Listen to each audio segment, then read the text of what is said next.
High বন্ধুরা, পানবরজে বসে বসে ধর্ম নিয়ে সঠিক তথ্য শুনি। আসুন শুনি। বন্ধুরা চলেন আজকে শাহবাদের ইসলাম আর হুজুরদের ইসলাম এর সাংগঠনিক কয়েকটি পার্থক্য দেখে নেওয়া যাক।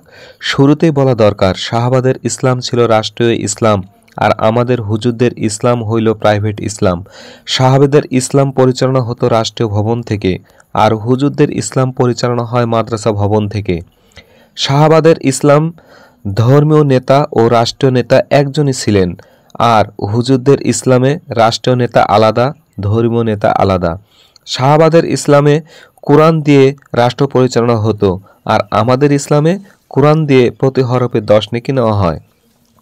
সাহাবীদের ইসলামে মসজিদ ছিল রাষ্ট্রীয় কার্যালয়, আর হুজুরদের ইসলামে মসজিদ হলো শুধুই উপাসনালয়। সাহাবীদের ইসলামে নামাজের ইমামতি করতেন শাসকরা, আর হুজুরদের ইসলামে ইমামতি করেন বেতনভুক্ত হুজুররা। সাহাবীদের ইসলামে শাসকদের বেতন ভাতা দেওয়া হতো রাষ্ট্রীয় কার্যালয় থেকে, আর হুজুরদের ইসলামে ইমাম মুয়াজ্জিনের বেতন ভাতা দেওয়া হয় দান খয়রাত থেকে। সাহাবীদের ইসলামে কোরআনের বিশেষজ্ঞরা কোরআন দিয়ে আদালতে বিচার কার্য পরিচালনা করতেন।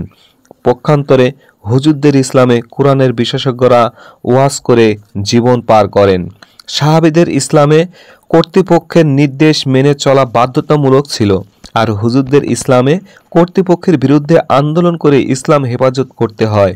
এভাবেই সাহাবীদের ইসলামের বিপরীতে এক উল্টো ইসলাম চর্চা হচ্ছে আমাদের সমাজে, যা দেখলে হয়তো সাহাবেরা ভাবতেন এই ইসলাম আবার কোথায় থেকে আসলো।